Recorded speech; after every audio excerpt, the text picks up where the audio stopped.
C'est un véritable déchirement pour nous.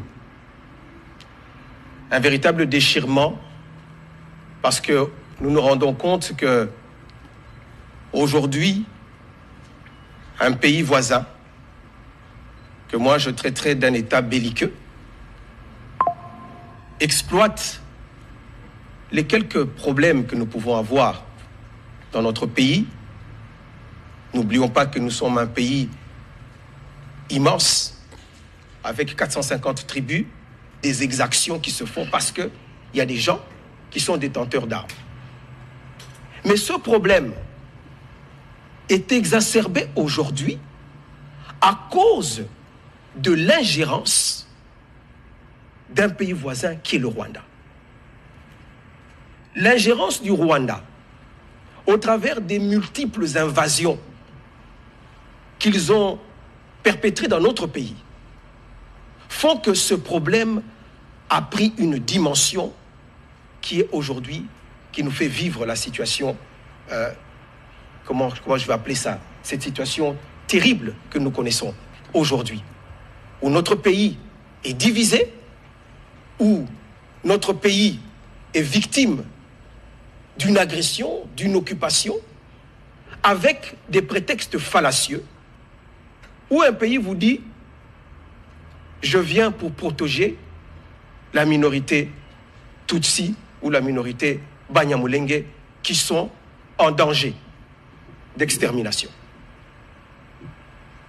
Mais où se trouve ce projet d'extermination?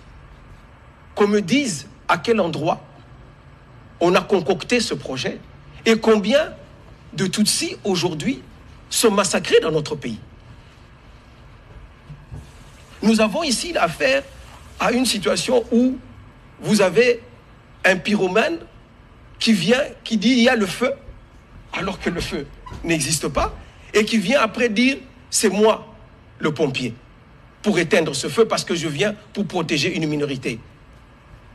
J'ai eu à le dire ici il y a quelques années, sur le même plateau ici de la RTNC, en disant que nous, comme communauté Banyamulenge, ou de manière plus générale la communauté Tutsi, nous n'avons jamais demandé au Rwanda de venir ici pour protéger notre communauté.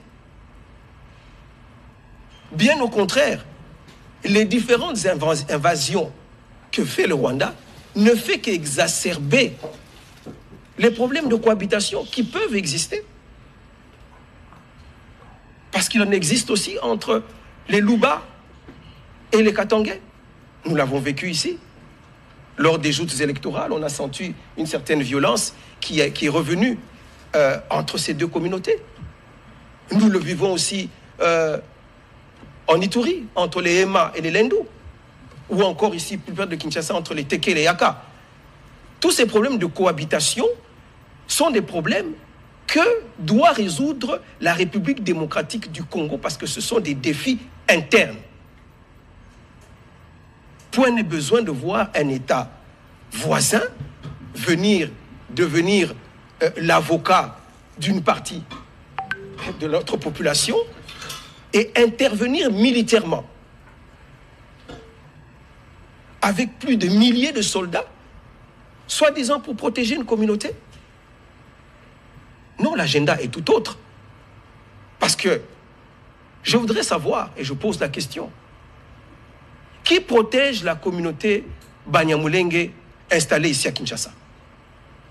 Est-ce le Rwanda? C'est notre État. C'est la RDC qui les protège. Nous avons ici, à Kinshasa, des membres de la communauté.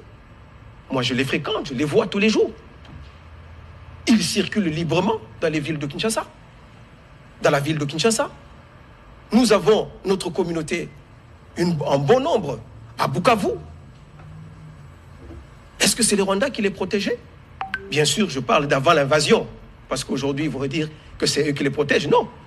Bien avant l'invasion, qui les protégeait? Ce n'est pas le Rwanda.